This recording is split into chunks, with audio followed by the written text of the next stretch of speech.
हमारा भारत देश त्योहारों का देश है और हर त्योहार के पीछे उसका आध्यात्मिक रहस्य है।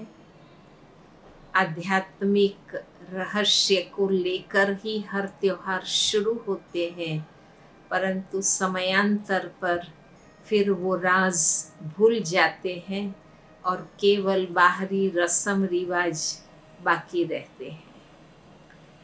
और ये त्योहार हमारे दैनिक सांसारिक जीवन में नवीनता लाते हैं, उमंग उत्साह बढ़ाते हैं, मूल्यों के प्रति जागृति दिलाते हैं और हमें संदेश देते हैं कि अपने जीवन को कैसे हमें नीतिमत्ता से और खुशी आनंद से स्व कल्याण और सर्व कल्याण के लक्ष्य से मनाने हैं।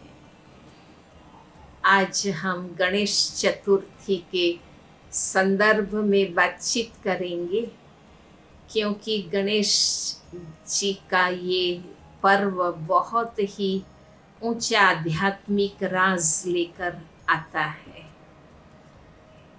हमारे भारत देश में सनातन धर्म में प्रारंभ में शैव संप्रदाय, वैष्णव संप्रदाय और शाक्त संप्रदाय निकले।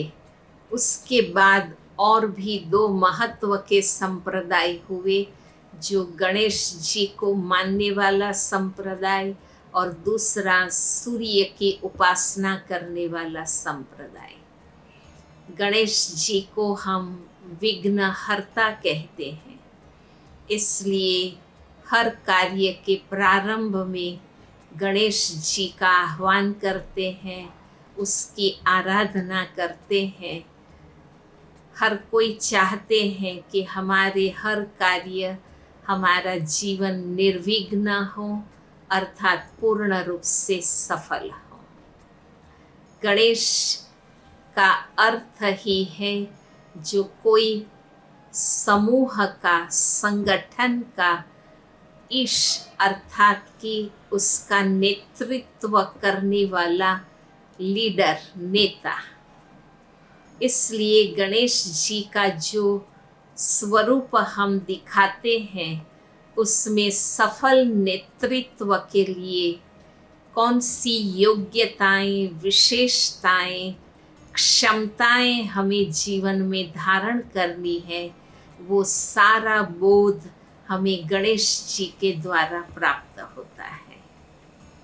हम कहते हैं जो शास्त्रोक्त कहानी है, उसमें ये बताते हैं कि कैसे शंकर जी तप करके जंगल से आए।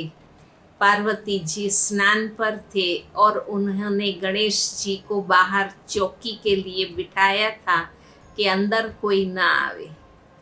गणेश जी पहचानते नहीं थे, इसलिए शंकर जी को उन्होंने रोका।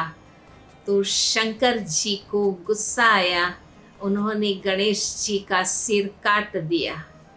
जब पार्वती बाहर आए, उन्होंने कहा कि आपने ये क्या किया, ये तो हमारा ही अपना बेटा है, आप मेरे बेटे को सजीवन करो। तो फिर शंकर जी ने भेजा कि जाओ, प्रथम जो प्राणी मिले उसका मस्तक काट के ले आओ, हम गणेश जी पर लगाएंगे और उसको जीवित करेंगे। तो प्रथम प्राणी हाथी मिला, तो हाथी का मस्तक काट के गणेश जी पर लगाया गया। अब ये सारी जो कथा है, उसके आध्यात्मिक अर्थ को हमें समझना है, क्योंकि शारीरिक दृष्टि से, स्थूल भौतिक रूप से अगर हम इस बात को देखें तो मानव के गर्दन पर हाथी का मस्तक कैसे लग सकता है। पर इसका अर्थ ये है कि अपनी अल्पज्ञ बुद्धि का अभिमान खत्म करें और परमात्मा के द्वारा जो विजडम हमें मिलता है, उनको हम जीवन में धारण करें। तो बड़े मस्तक का अर्थ ये है कि हमारे दिमाग विशाल हों, दूरदर्शी हों, इस और विजडम से युक्त हों। परमात्मा के सत्य ज्ञान से जो सद्विवेक हमें मिलता है, उस सद्विवेक से हमें हर कार्य करना है, अपना जीवन जीना है। तो ये गणेश जी के बड़े मस्तक का राज है।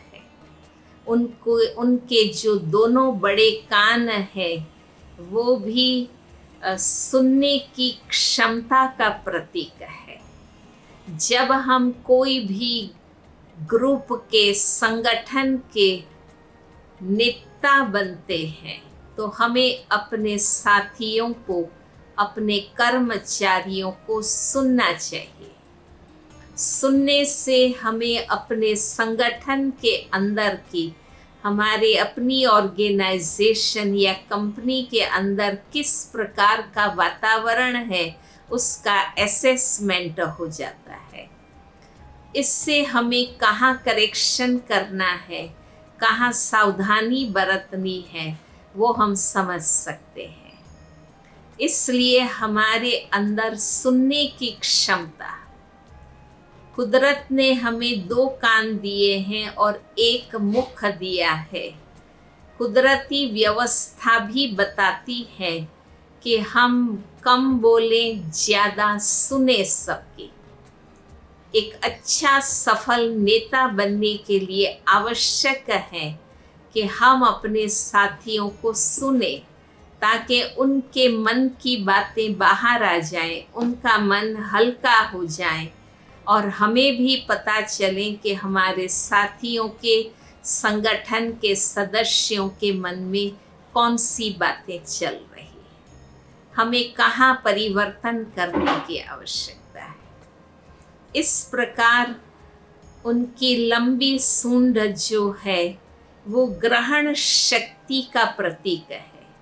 वो छोटे से छोटी सुई भी उठा लेता है, बड़े से बड़े पेड़ की डालियां भी, काटी हुई पेड़ काटा हुआ वो लकड़ा भी उठा के सुंड से ले जाता है।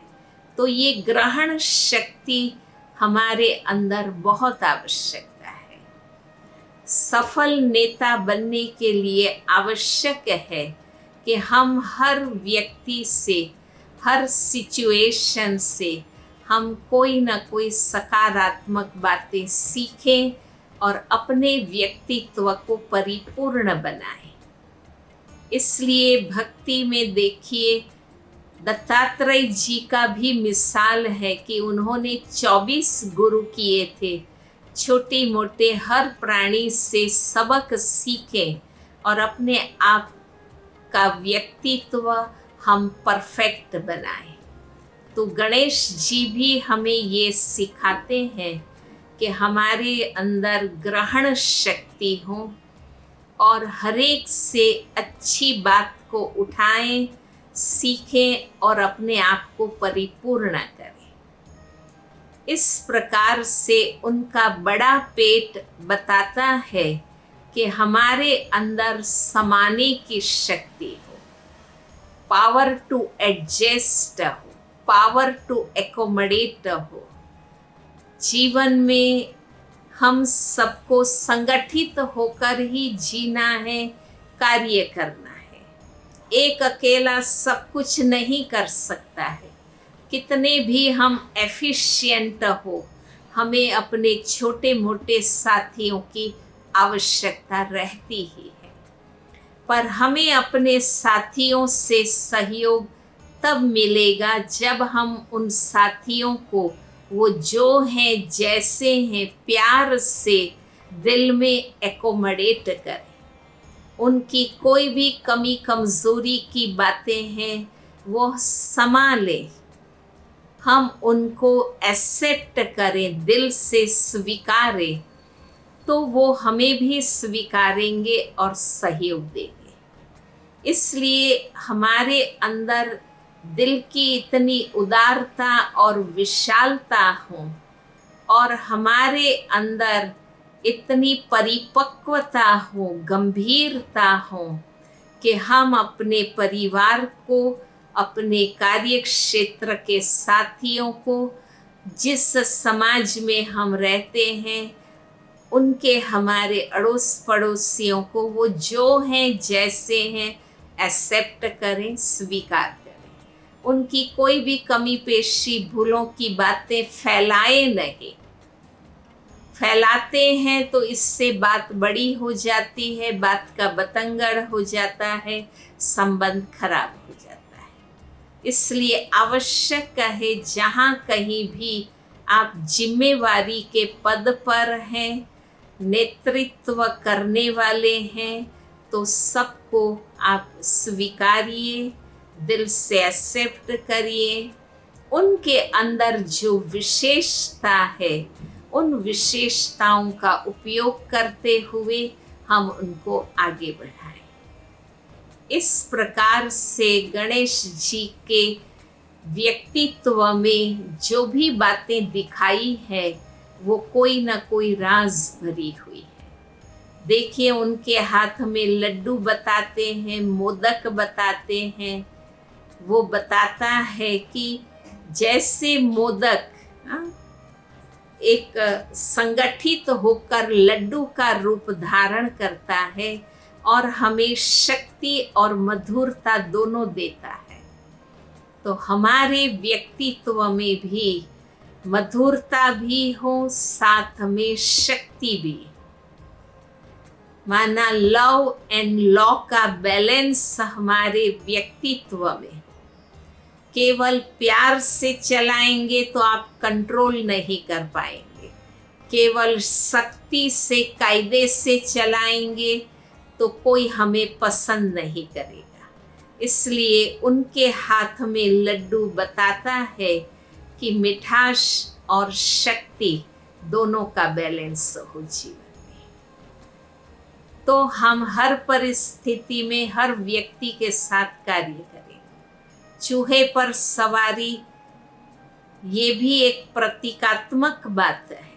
चूहे पर इतना बड़ा मानवी सवारी नहीं कर सकता है, पर छोटे से छोटे व्यक्ति को, प्रकृति के प्राणी को, संसार की छोटे से छोटे अस्तित्व को भी हम अपना बनाएं, सहयोगी बनाएं और उनको साथ लेकर के चले। तो गणेश चतुर्थी का ये पावन पर्व सिर्फ एक रस्म रिवाज के रूप में, सामाजिक एकत्रीकरण के रूप में, केवल इतने ही अर्थ में लेकर हम न मनाएं, परंतु आध्यात्मिक राज को लेकर के, उस आध्यात्मिक ज्ञान से अगर हम मनाएंगे तो सच में जो कहा जाता है कि गणेश जी ज्ञान के देवता है,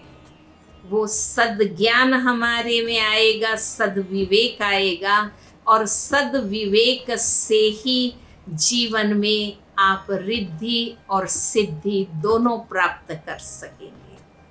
केवल पूजा, दर्शन, नमन, गायन करके खुश नहीं हो जाइए।